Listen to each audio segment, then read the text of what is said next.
Hi children, welcome to our channel. మనము గత కొన్ని రోజులుగా 100 రోజుల యాక్షన్ ప్లాన్ లో భాగంగా వీడియోలను చూస్తూ ఉన్నాం. అయితే సమయాభావం వల్ల ఇంగ్లీష్ మీడియం విద్యార్థులకు ఎక్కువగా వీడియోలు చేయలేకపోతున్నాను. అందుకని ఈ వీడియోలో మూడవ పాఠ్యాంశము third lesson acids, bases and salts ఈ పాఠ్యాంశంపై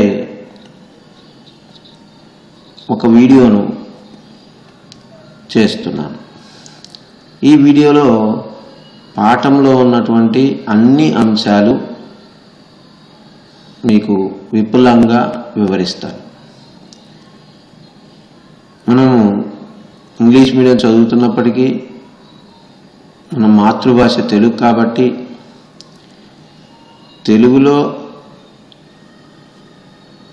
చక్కగా అర్థమవుతాయని చెప్పి ఇంగ్లీష్ మీడియం విద్యార్థులకు కూడా తెలుగులో వివరిస్తూ ఈ వీడియో చేయడం జరిగింది. పాఠాన్ని మీరు ఇంటి దగ్గర పూర్తిగా చదవండి. అందులో ఉన్న ప్రతి అంశాన్ని ఈ ఒక్క వీడియోలోనే వివరించడం జరిగింది. మన 100 డేస్ యాక్షన్ ప్లాన్లో భాగంగా 26వ రోజు 26th day third lesson revision video అన్నమాట. కాబట్టి మీరు తప్పనిసరిగా ఈ థర్డ్ లెసన్ మీద గ్రిప్ సాధించాలి అంటే ఈ వీడియోను మొత్తం చూడండి. ఇక యాసిడ్స్, బేసిస్ అండ్ సాల్ట్స్ అందులో భాగంగా ఫస్ట్ మనకు ఇండికేటర్స్ అనేవి తెలుసుకోవాలి. ఇండికేటర్ అంటే ఏమిటి? ఇండికేటర్ ఎందుకు వాడతారు? An indicator is a dye that changes color with acids and bases. అంటే యాసిడ్స్, బేసెస్ని గుర్తించడానికి వాడేటటువంటి డై. అంటే ఇక్కడ న్యాచురల్ ఇండికేటర్స్ అనేవి ఉంటాయి, సింథటిక్ ఇండికేటర్స్ అనేవి ఉంటాయి, అలాగే ఓల్ఫాక్టరీ ఇండికేటర్స్ అని ఉంటాయి. ఈ ఇండికేటర్ అనేది యాసిడ్, బేస్ను గుర్తించడానికి వాడే పదార్థాలు, మెటీరియల్స్. న్యాచురల్ ఇండికేటర్ అనేవి లిట్మస్ పేపర్స్, టర్మరిక్. అలాగే సింథటిక్ ఇండికేటర్స్ అంటే కెమికల్లీ ప్రిపేర్డ్ ఇండికేటర్స్.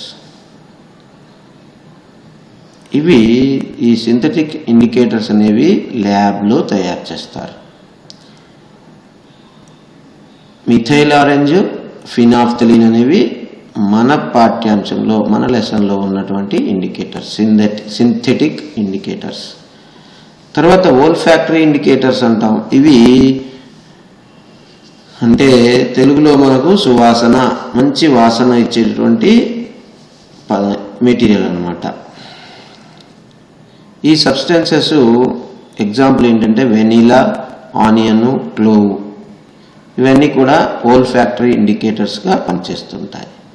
అంటే ఈ ఉదాహరణకి ఈ ఆనియన్ అనేది యాసిడ్ నేచర్లో ఒక రకమైన స్మెల్ ఇస్తుంది, బేసిక్ నేచర్లో ఇంకొక రకమైన స్మెల్ ఇస్తుంది అన్నమాట. ఆ విధంగా వీటిని ఇండికేటర్స్ అంటారు. ఇవన్నీ కూడా గుర్తుపెట్టుకోండి. Natural indicators, synthetic indicators, olfactory indicators. ఇంతకు మరి ఈ ఇండికేటర్స్ యాసిడ్స్ని ఎలా మారుస్తాయి, బేసిస్ని ఎలా మారుస్తాయి? ఇది ఒక యాక్టివిటీ కూడా ఉంది మనకు. ఈ యాక్టివిటీలో యాసిడ్ బ్లూ లిట్మస్ని, రెడ్ లిట్మస్ని, ఫినాఫ్థలిన్ని, మిథైల్ ఆరెంజ్ని ఏ విధంగా మారుస్తుంది, అలానే బేసెస్ వీటన్నిటిని ఎలా మారుస్తాయో ఒక యాక్టివిటీ ఉంది. ఒకవేళ అది చేసి ఉన్నట్లయితే మీకు ఇది ఈజీగా అర్థమవుతుంది. ఒకవేళ చేయకపోతే ఇక్కడ జాగ్రత్తగా గమనించండి. యాసిడ్ బ్లూ లిట్మస్ని రెడ్గా మారుస్తుంది. అదే రెడ్ లిట్మస్ని ఏమాత్రం మార్చదనమాట, నో చేంజ్. అదే యాసిడ్ అంటే HCl, H2SO4, ఎసిటిక్ ఆమ్లం, ఎసిటిక్ యాసిడ్ అట్లాంటివన్నీ కూడా. ఫినాప్థలిన్ కలర్లెస్గా ఉంటుంది. అంటే యాసిడ్ కలిపినప్పుడు ఫినాప్థలిన్ ఏ రంగు మారదు, దాని అసలు ఉండటమే కలర్లెస్గా ఉంటుంది. మనం యాసిడ్ కలిపినా కూడా అది రంగు మారదనమాట, కలర్ చేంజ్ ఉండదు. మిథైల్ ఆరెంజ్ ఏమో ఆరెంజ్ అనగా తెలుసు, ఆరెంజ్ కలర్లో ఉంటుంది. అది యాసిడ్ కలపగానే రెడ్గా మారిపోద్ది అనమాట. అందుకని ఇక్కడ మీకు ఈజీగా అర్థం కావడం కోసము రెడ్ అనేది రెడ్ కలర్లోనే ఇవ్వడం జరిగింది. అలానే బేసెస్ ఏం చేస్తాయంటే బ్లూ లిట్మస్ని ఎటువంటి కలర్ చేంజ్ని ఇవ్వవు అనమాట. అదే రెడ్ లిట్మస్ యొక్క కలర్ని బ్లూగా చేంజ్ చేస్తుంది. కాబట్టి చూడగానే మీకు బ్లూ కలర్ గుర్తుకు రావాలని చెప్పి ఇలా ఇవ్వడం జరిగింది. అలాగనే ఫినాప్థలిన్ కలర్లెస్ సొల్యూషన్, అది బేస్ కలపగానే అది పింక్గా మారిపోతుంది. ఇక్కడ కూడా పింక్ కలర్లోనే చూపించడం జరిగింది. ఇక మిథైల్ ఆరెంజ్ అనేది ఏ కలరో మీకు తెలిసి ఉంటుంది.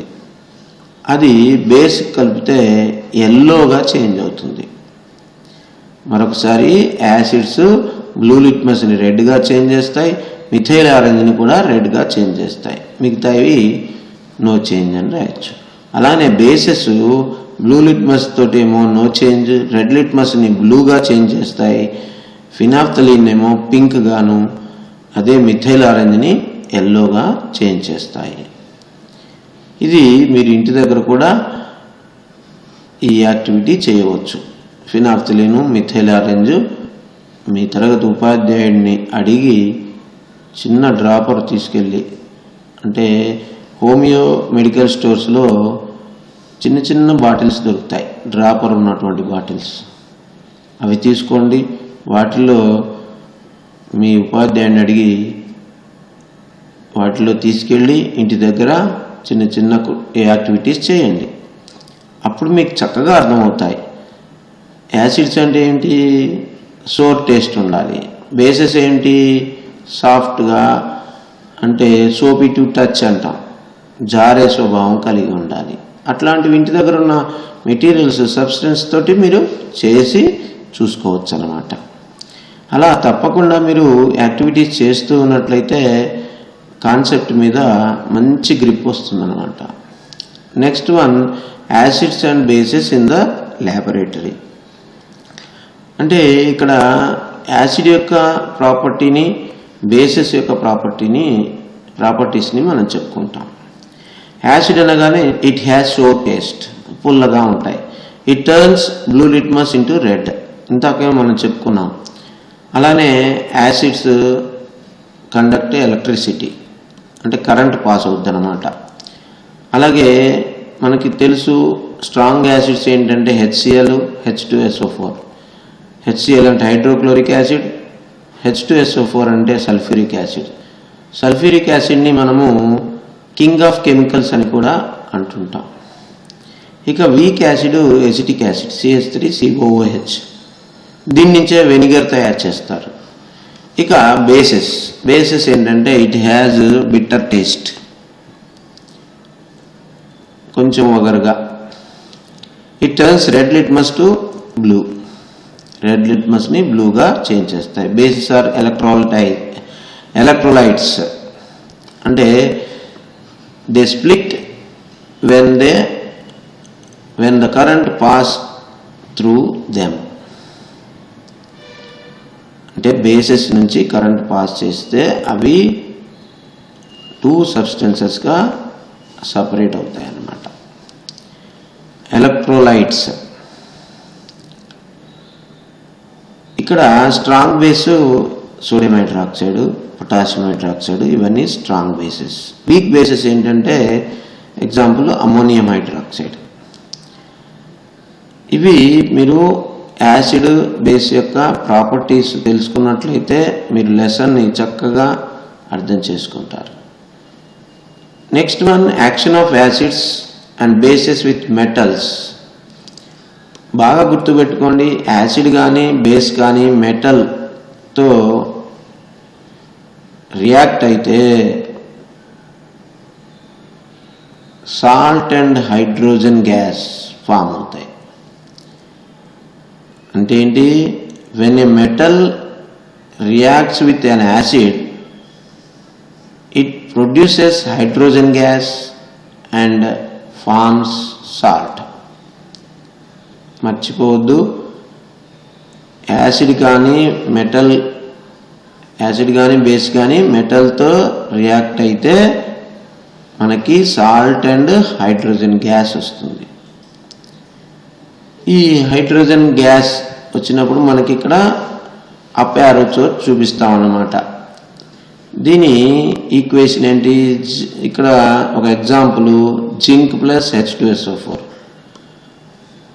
జింక్ అనేది మెటల్, H2SO4 అనేది యాసిడ్. ఈ రెండు కలిస్తే ZnSO4 ప్లస్ H2. ఇక్కడ ఇంకొకటి మనం చూస్తున్నాం, ఇదేంటి? బేస్తో ఈ జింక్ మెటల్ రియాక్ట్ అయితే మనకు సోడియం జింకేట్ ఏర్పడింది ఇక్కడ. అంటే zinc plus sodium hydroxide gives sodium zincate plus H2 hydrogen gas. అంటే మెటల్స్ యాసిడ్తో కానీ బేసిస్తో కానీ రియాక్ట్ అయితే hydrogen gas will be produced. అది గుర్తుపెట్టుకోండి. ఇక action of metal carbonates and metal hydrogen carbonates with acid. That means carbonates are metal hydrogen carbonates reacts with acid and produces salt and carbon dioxide and also water. గుర్తుపెట్టుకోండి, carbonates కానీ bicarbonates కానీ యాసిడ్తో react అయితే salt, carbon dioxide, water form అవుతుంది అనమాట. ఒక example చూద్దాం. Sodium carbonate plus HCl. ఈ సోడియం కార్బోనేటు HClతో ఇక్కడ రియాక్ట్ అయితే మనకి ఏది ఫామ్ అవుతుంది? సోడియం క్లోరైడ్, H2O అంటే వాటరు అండ్ కార్బన్ డైఆక్సైడ్. అలాగే సోడియం హైడ్రోజన్ కార్బోనేట్ అంటే సోడియం బైకార్బోనేట్ అంటాం. ఇక్కడ HClతో రియాక్ట్ అయితే ఇక్కడ కూడా NaCl, H2O, CO2 ఫామ్ అవుతుంది. ఇక్కడ ఫిగర్ కంటే వెనక ఉంది కాబట్టి ఇది కూడా ఇక్కడ కూడా మీకు same salt, carbon dioxide, water form అవుతుంది. ఇది మర్చిపోవద్దు. ఇక్కడ మనము యాసిడ్స్ కానీ బేసెస్ కానీ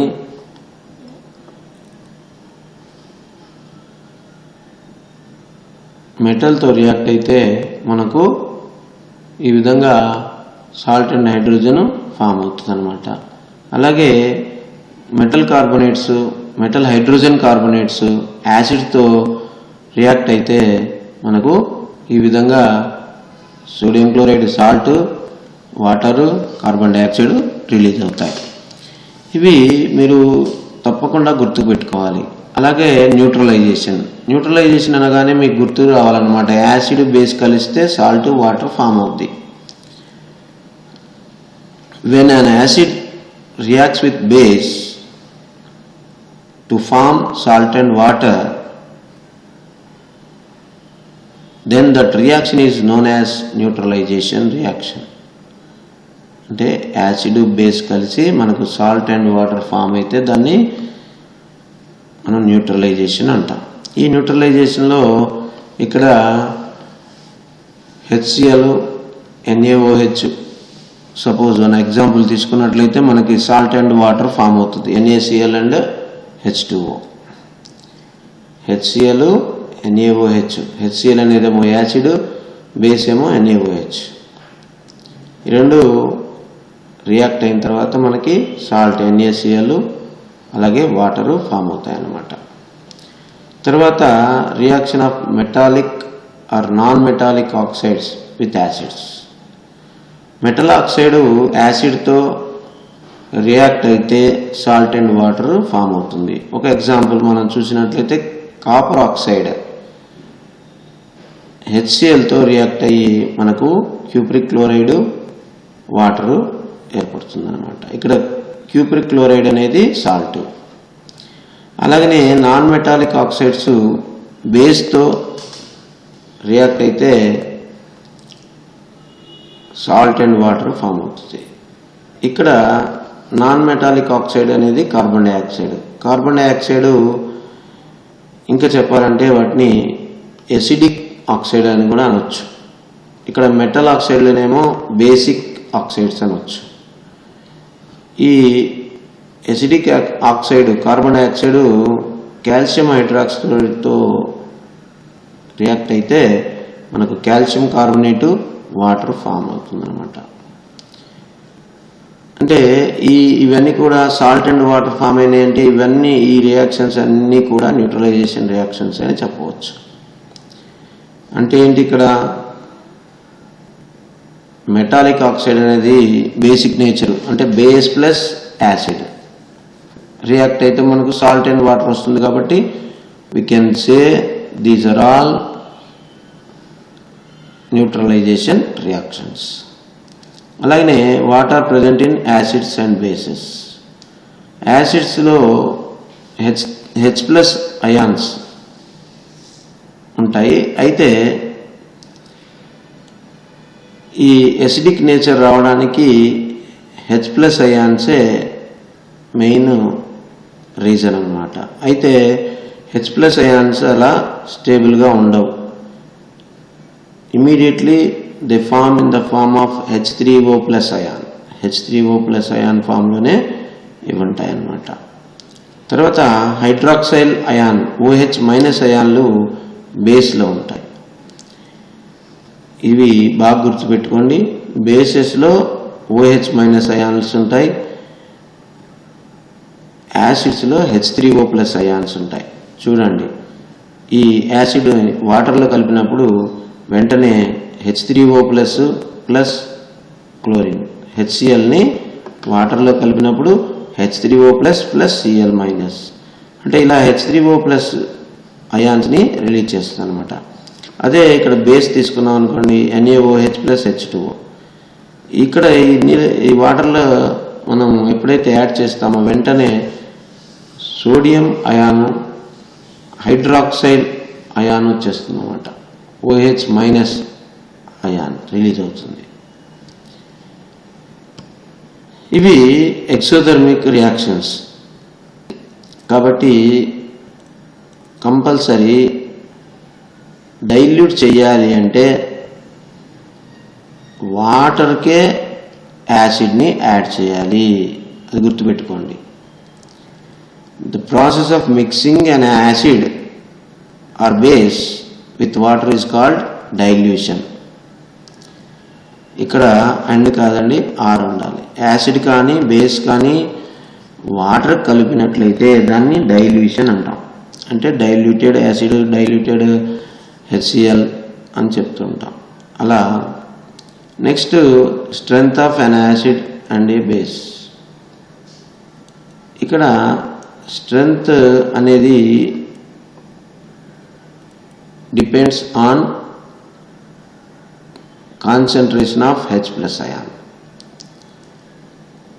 అంటే ఈ స్ట్రెంగ్త్ అనేది ఎక్కడ వస్తుంది అంటే ఎప్పుడైతే ఇందాక చెప్పుకున్నాం వాటర్లో మిక్స్ చేయగానే H3O+ అయాన్స్ కానీ OH- అయాన్స్ కానీ రిలీజ్ చేయాలి.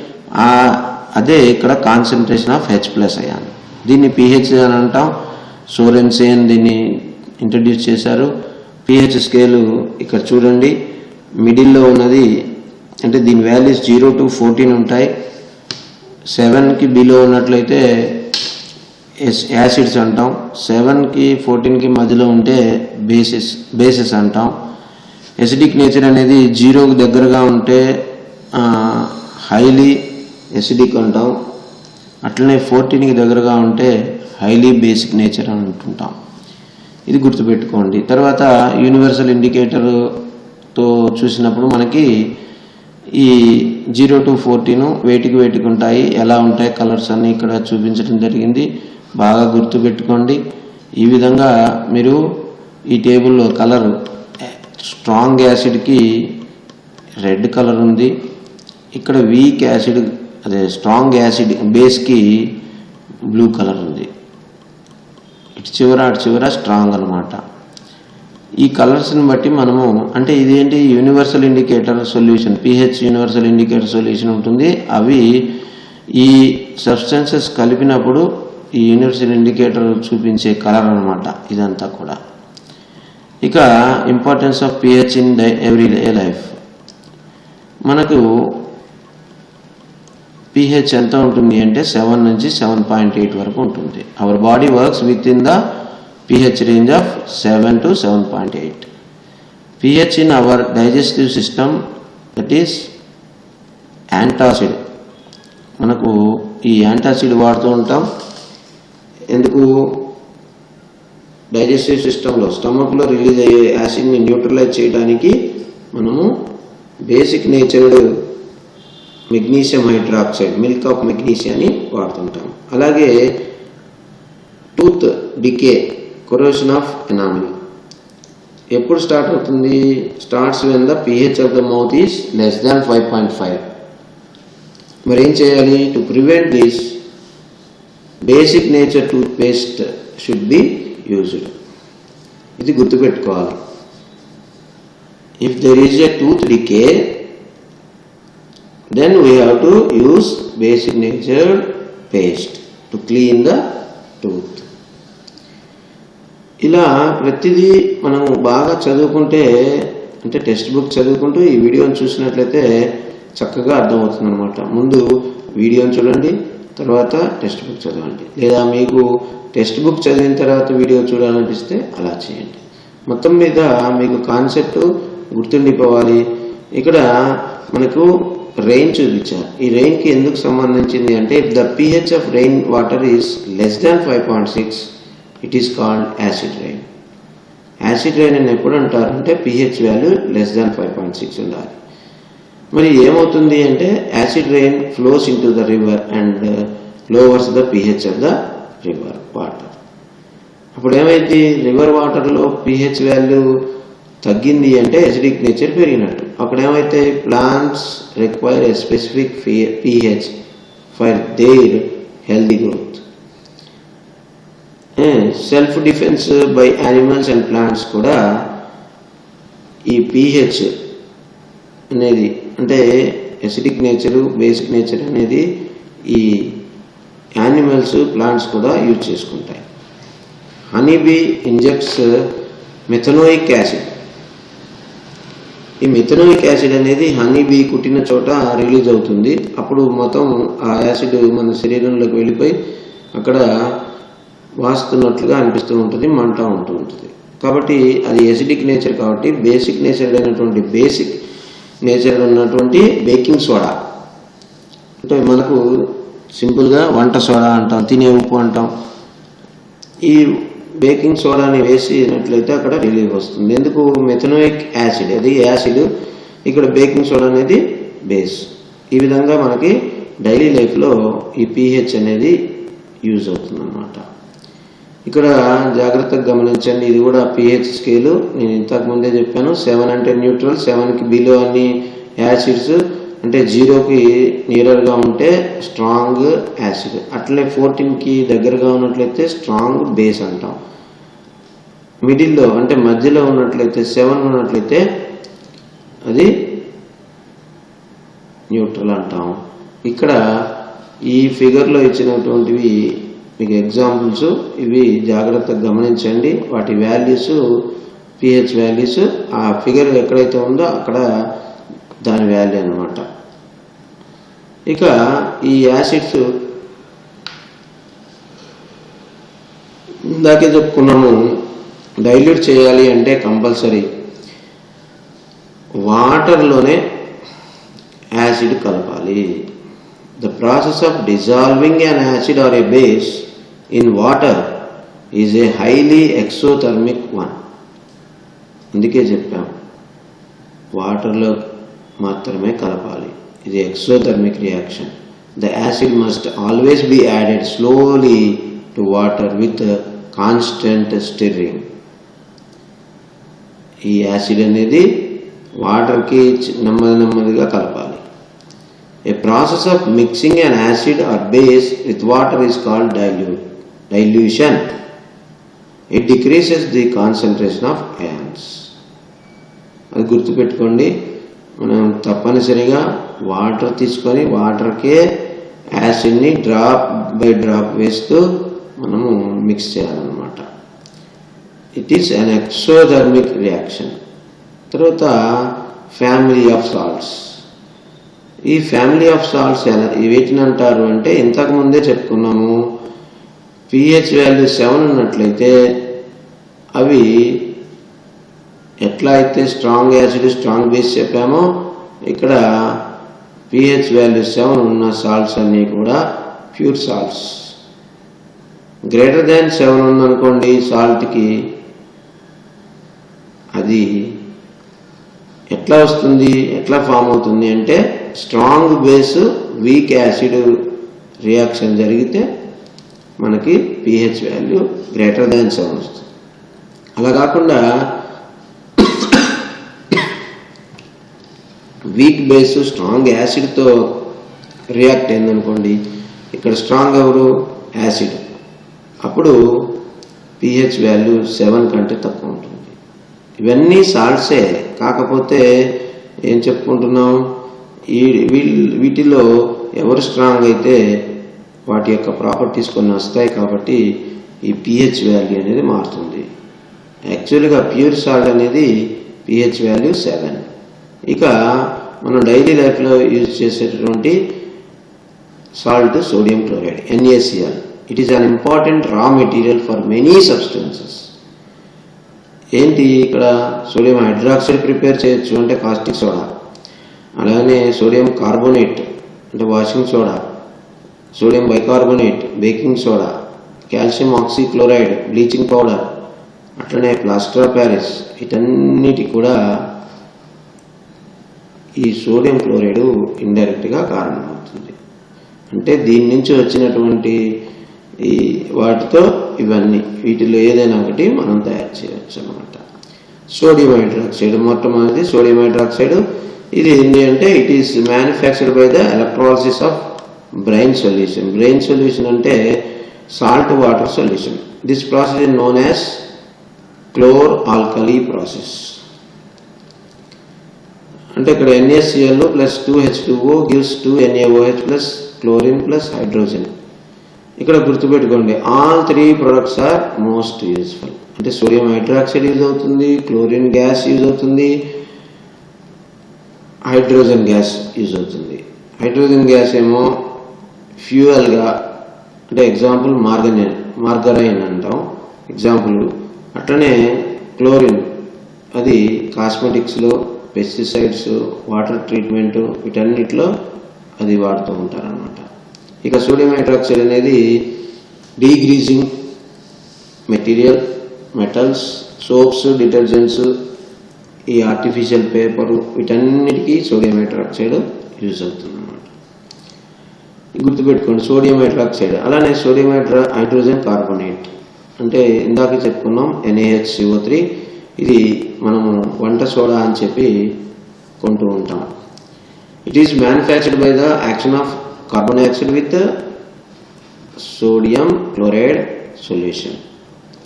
NaCl plus H2O gives NaCl plus H2O plus CO2 plus NH3.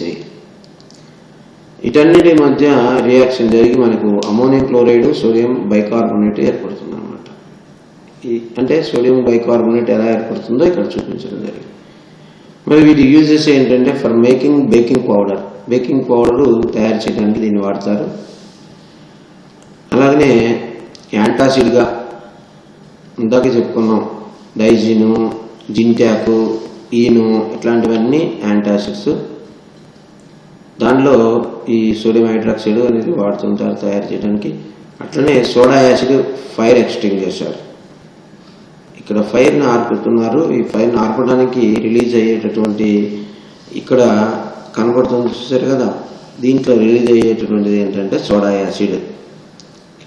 ఈ విధంగా సోడియం హైడ్రోజన్ కార్బోనేట్, సోడియం అంటే సోడియం బైకార్బోనేట్ అనేది యూస్ అవుతుంది. అట్లనే సోడియం కార్బోనేట్, ఇది వాషింగ్ సోడా. ఇది వాషింగ్ సోడా అంటాం కాబట్టి బాగా గుర్తుపెట్టుకోండి. ఇది ఎట్లా వస్తుందంటే మనం బేకింగ్ సోడా అన్నాం కదా, దాన్ని హీట్ చేస్తే వచ్చేస్తుంది. ఇక్కడ చూడండి, సోడియం బైకార్బోనేట్ని వేడి చేసినప్పుడు sodium carbonate, water, carbon dioxide. ఇది క్లీన్సింగ్ ఏజెంట్, అన్ని ఇంట్లో ఉన్నటువంటి అన్ని క్లీన్ చేయడానికి వాడుతుంటారు. For removing hardness of water, ఈ 2 ఎగ్జాంపుల్స్ చాలు మీకు. అలా చక్కగా గుర్తుపెట్టుకోండి. కనీసం 2 గుర్తుపెట్టుకుంటే ఈజీగా ఉంటుంది. బొరాక్స్ తయారీకి వాడతారు. పేపర్, గ్లాసు, సోప్ ఇండస్ట్రీస్లో కూడా ఈ సోడియం కార్బోనేట్ అనే దాన్ని వాడతారు అన్నమాట. ఇక తర్వాతది బ్లీచింగ్ పౌడర్. ఈ బ్లీచింగ్ పౌడర్ని ఇక్కడ ఎలా ప్రిపేర్ చేస్తారు అంటే, it is prepared by the action of chlorine on dry slack lime. అంటే కాల్షియం హైడ్రాక్సైడ్ మీద క్లోరిన్ వాయువుని పంపిస్తారు, క్లోరిన్ గ్యాస్ని పంపిస్తారు. అప్పుడు కాల్షియం ఆక్సీక్లోరైడ్ అంటే బ్లీచింగ్ పౌడర్ తయారవుతుంది అన్నమాట. మరి ఇది బ్లీచింగ్ పౌడర్ ఎందుకు అంటే, ఇంతకుముందు చెప్పుకున్నట్టుగానే కాటను, వుడ్ పల్పు ఈ ఫ్యాక్టరీస్లో వీటి యొక్క కలర్ రిమూవ్ చేయడానికి బ్లీచింగ్ వాడుతుంటారు. అలాగనే ఆక్సిడైజింగ్ ఏజెంట్గా కూడా పనిచేస్తుంది. అట్లే డ్రింకింగ్ వాటర్ని డిస్ఇన్ఫెక్ట్ చేస్తుంది కాల్షియం ఆక్సీక్లోరైడ్. మీరు మీ ఊర్లో గ్రామ పంచాయతీలో వాటర్ ట్యాంక్ ఉంటుంది, దాంట్లో ఆ వాటర్ ట్యాంక్ని ఎలా క్లీన్ చేస్తారో అడగండి, వాళ్ళు బ్లీచింగ్ పౌడర్ వేసామంటారు. యాక్చువల్గా బ్లీచింగ్ పౌడర్ వేయగానే అందులో నుంచి క్లోరిన్ గ్యాస్ రిలీజ్ అవుతుంది. ఈ క్లోరిన్ గ్యాస్ ఏం చేస్తుంది అంటే ఈ పనులు చేస్తుంది అన్నమాట. అందుకని డిస్ఇన్ఫెక్టింగ్ డ్రింకింగ్ వాటర్కి ఈ బ్లీచింగ్ పౌడర్ కలిపేస్తారు. ఇక are the crystals of salts really dry, అంటే ఇక్కడ సాల్ట్స్ యొక్క క్రిస్టల్స్ అన్నీ డ్రైగా ఉంటాయా? ఉండవు. కాపర్ సల్ఫేట్లో 5 మాలిక్యూల్స్ వాటర్ ఉంటుందన్నమాట. దీన్ని బ్లూ విట్రియల్ అంటాం. అట్లానే ఫెర్రస్ సల్ఫేట్లో 7H2O ఉంది, దీన్ని గ్రీన్ విట్రియల్ అంటారు. సోడియం కార్బోనేట్ 10H2O ఉంది, వాషింగ్ సోడా అంటాం. ఇలా తర్వాత కాల్షియం సల్ఫేటు 2H2O, దీన్ని జిప్సమ్ అనుకుంటాం. ఈ విధంగా మనకు డైలీ లైఫ్లో చాలా రకాలుగా ఉపయోగపడతాయి. Next plaster of Paris. Plaster of Paris అనేది జిప్సమ్ని 373 కెల్విన్ వరకు హీట్ చేసినట్లయితే మనకు అందులో ఉన్న వాటర్ మాలిక్యూల్స్ వెళ్ళిపోయి మనకు కాల్షియం సల్ఫేట్ హెమిహైడ్రేట్ అనే ఇక్కడ ప్లాస్టర్ ఆఫ్ ప్యారిస్ వస్తుందన్నమాట. చూడండి, కాల్షియం సల్ఫేట్ 2H2O, అందులో ఉన్న నీటి మాలిక్యూల్స్ని విడగొట్టాలి అంటే వేడి చేయాలి. వేడి చేసినప్పుడు ఏమవుతుందంటే calcium sulphate 12H2O plus 12H2O.